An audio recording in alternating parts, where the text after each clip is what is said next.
Hi guys, this is FK, and today, I think today makes it exactly like 3 years. I don't know whether 3 years or 4 years that I was seated here. The time was around 1 a.m.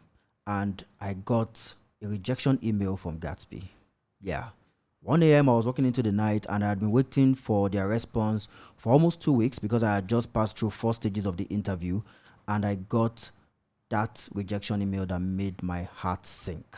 Yeah, because the interviews were going well. Like I said, I had passed through 4 stages, and all the comments, all the responses they've been giving me has been highly positive. In fact, one of them stated that they can't wait to have me on their team.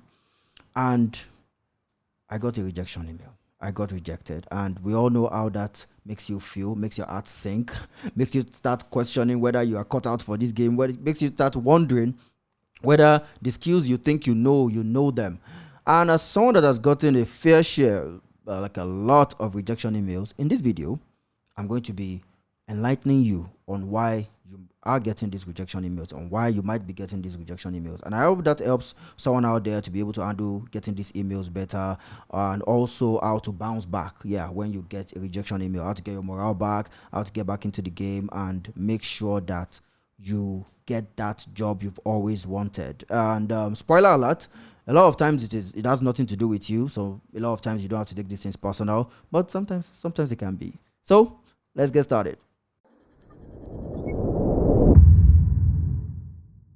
So the first thing you have to know about rejection emails is that it's a numbers game.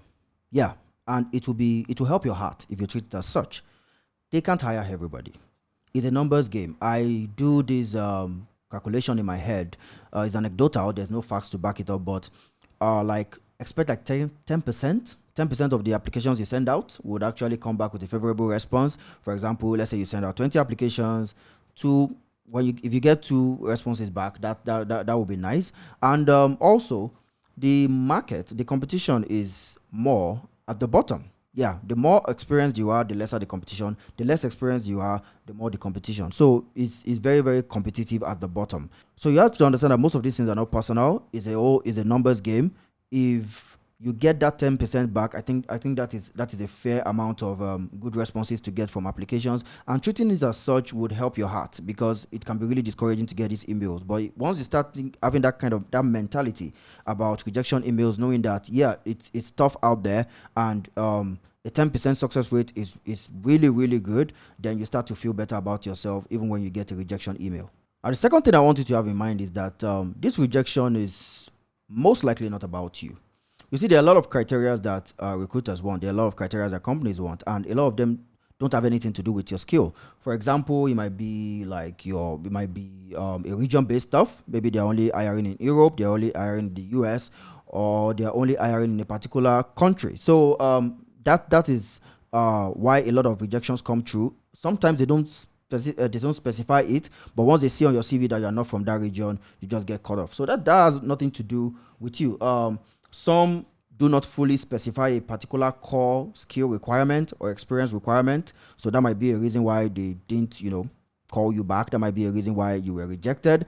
And also sometimes there might be some diversity considerations in their hires. So, and you might not be part of that shortlist. So just know that um a lot of times it's not about you. It's So don't take every rejection personal. Don't start feeling like, oh, am I supposed to be here? Is this meant for me? No, no, no, no, no, no, no. There are a lot of things. In fact, I don't know about this, but there was some people I heard they use like AI stuff to filter out a lot of emails. Yeah, they do use AI stuff to filter out a lot of emails. Once they just see some certain criteria that you don't meet, you will be automatically rejected. You just get an automatic rejection letter. In fact, there are some jobs that when you apply, they kind of specify to you that yeah, a human will be checking this. We're going to be looking at this your CV closely. A human is going to be checking it to make you know that sometimes this you can be filtered out automatically by a robot. And that is why a lot of times when you get these rejection emails, try not to take it personal, because there are so many criterias, and you can't meet every criteria. So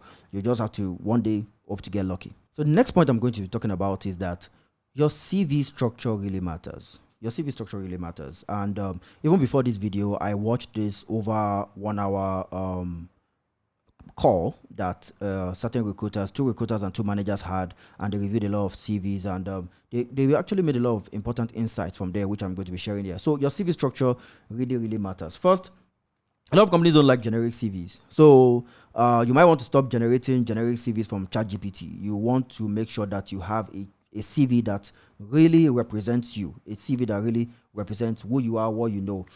If you claim to have to know certain technologies, they want to see where you've used them. Yeah, I've known this for a long time. If you claim to know Vue.js, they want to hear about where you've used it. Oh, I used it to build this procurement application, and the front end could handle 1,000 client requests and stuff like that.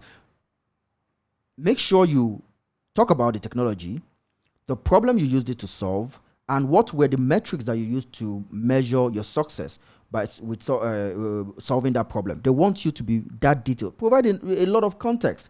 And you see the achievement section, really focus on it. Really focus on that achievement section. That's where you shine. That's where every skill you've mentioned, you provide details about where you've used it, how you used it, the problem you used it to solve, and all that.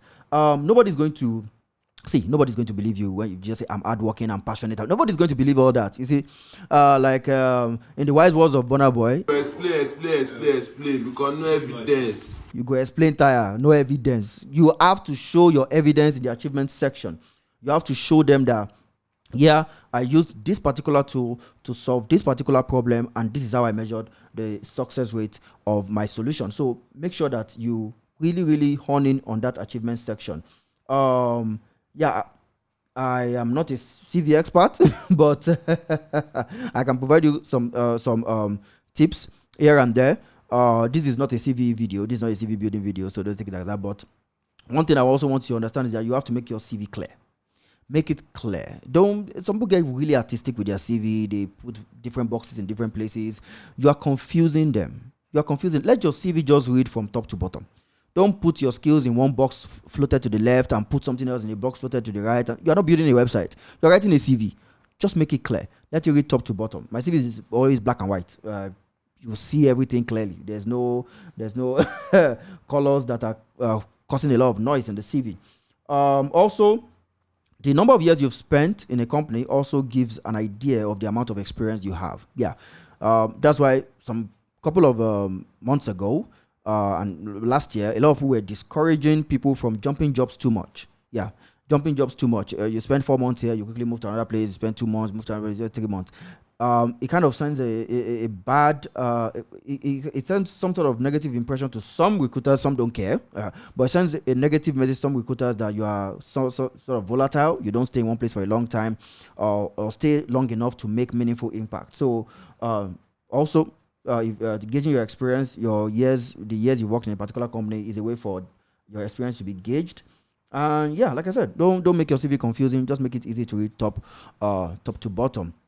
So if you want to hear more information about this and stuff like that, like I said in one of my previous videos when I was talking to junior developers, I'm thinking of starting a mentorship program. So if you're interested in that, I'm still trying to kind of do the market research and see how many people are interested in that. So if you're interested in that, there's a link to my newsletter in the description, so you can subscribe to that. I'll also paste it in this video. I'll also putting it down here. I'm putting it down here. So there's a link to my newsletter. You can subscribe for that, so you can get details on when that is coming up.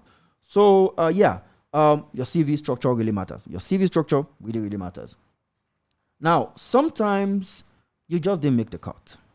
You just didn't make the cut. You see, if there are 15 brilliant people and we just need 3, we can't hire everybody. Everybody on that list is brilliant. Everybody's fantastic. Everybody has amazing experience. But then we just have to come to some very, very tight criteria to cut people out. That's how these things work. There's like a semi-competition before that shortlist is gotten. So when that happens, it is not a bad take on your skills. It just means that for that particular job, some tiny details, some edge cases throw you out. So that's one of the reasons I said don't take these things too personal.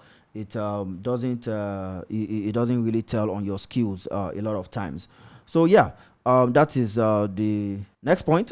Sometimes you just didn't make the cut, and that's fine. You might make the cut in another job that you apply for, and that is something you should look forward to. So it's time to show ourselves some tough love. Sometimes it's you. Yeah, sometimes it's you. I hate to say it, but sometimes we are the reasons why the CV was rejected. Because there are a lot of things that people look for, and one of them is experience. One of them is experience. Like I said, the competition is really tough at the bottom. That's why I really hope, because a lot of startups that are training developers are really focusing on teaching developers, teaching developers. I hope a startup comes up to give people experience. Yeah, a startup that just builds projects, public projects, projects that are going to be used publicly, and developers can just sign up and get experience there. Yeah, you can sign up and get experience there. Tell people that, yeah, I was part of this project. I helped build this project. I think that would be a very, very wonderful startup to come up with. So if you're out there and you have something like that, please let us know. Yeah, sadly, sometimes it's you. Sometimes the experience they're looking for, you don't have it. And I'm not even talking about number of years. When I'm talking about experience, I'm talking about number of years. So a lot of times it's the type of projects you worked on. Yeah, the type of projects you worked on. Probably as a DevOps guy, um, you are more heavy on Jenkins, but they need someone that is very familiar with other a service tool like Circle CI or Travis CI. But you are Jenkins heavy and you don't know, you've not never worked on Circle CI or Travis CI. So that might just be. Sometimes it doesn't matter to some people because Jenkins, knowing Jenkins very well is a good background for even using stuff like Travis or Circle CI. But some can be very, very, very, very particular about the kind of experience they want. So project type of projects you've handled really matters. Not this, we're not talking about the years here. Also, you may not be at the expected proficiency level. Yeah, but I was once at a job and a guy was fired. He was even already employed, and by the time they looked at him for like 6 months, he was fired because they expected someone more senior in that role and he didn't exhibit those qualities. So yeah, sometimes you are not at the proficiency level. Even if you call yourself senior in your CV, they would look at your work history, your work profile, and see whether you've handled projects that a senior has handled. And this doesn't mean that you start stuffing your CV with stuff that you didn't do or start inflating it. Be very careful about that. Don't write checks that you cannot cash. So yeah, might not be at the proficiency level. Some might not state it. They might not even state the level of proficiency they want. But once they see your CV, they will catch on with that. And the less experience you are, like I said, the less experience you are, the more competitive the market is. It's sad that it's that way, but it's a numbers game. Yeah, more experienced developers, there's less competition at that stage because not a lot of people have been able to achieve that level of proficiency. And like I said, sometimes you didn't fulfill a critical criteria. Yeah, like critical criteria. Like probably they expect that you've used a certain tool very, very well. Maybe like they expect you to have used Power BI very well or Tableau very, very well, but you have not touched any of these. You're just one Excel guru like that and stuff like that. So there might be very, very sharp edge cases that you didn't just meet up with. So yeah, those are the those are my points on how on reasons why you can be rejected. If you have any more of those reasons, you can put it in the comment section. So now let's talk about how you handle a rejection email. So how do you handle this rejection email? Like I said, a lot of times it's inevitable. It's inevitable in your job search. Rejection emails are inevitable. Even as a guru, even as a very, very professional, a senior in a particular skill, you will still get some rejection emails because it's not always about the skill. There are a lot of things that can cut you out. So how do you handle a rejection email? The first thing I want you to know is that a company that rejected you, their verdict is not final. Yeah, their verdict is not final. The same CV you submitted to company A and they rejected you, you can submit it to company B and they will take you.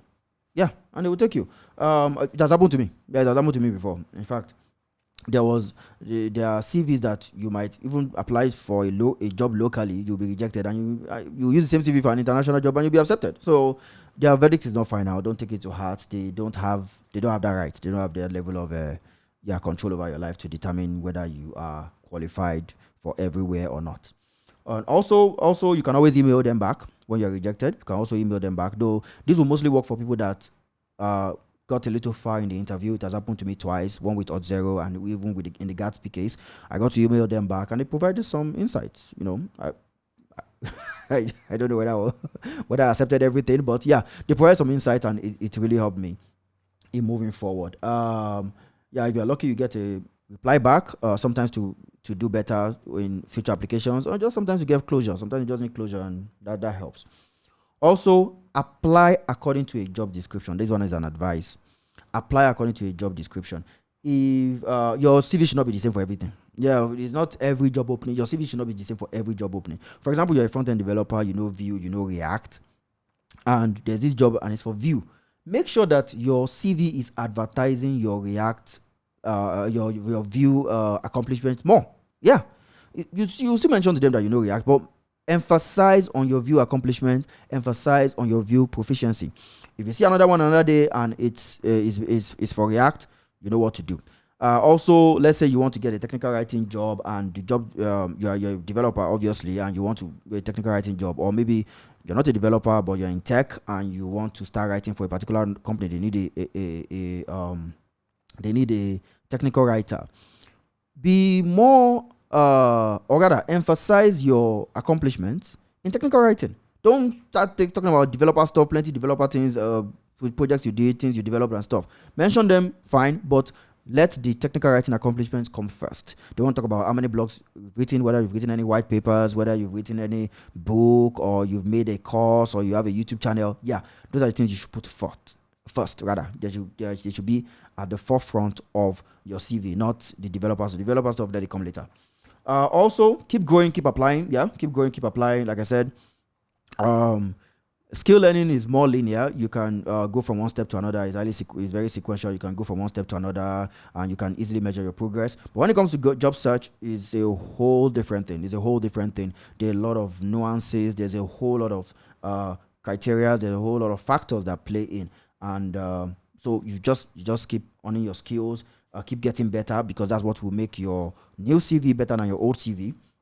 And also, because you got rejected, don't be quick to jump technologies and say, I was rejected for React, but I hired this guy because he knows Vue, and you go and start learning Vue. You're just killing yourself, because instead of trying to get better in React, get more experience in React, do more projects in React, so that your next React CV is going to be better. Now you're splitting that time, wasting more time on Vue and stuff like that. So don't be quick to jump technology. It's not like it doesn't work sometimes, but don't be that should not be your first point of call, because you see other people being hired for a particular technology and you are not being hired for yours. Know why you are being rejected, and is a better strategy and easier strategy to get better in what you already know than jumping ship immediately. So keep getting better. Don't be too quick to jump technologies.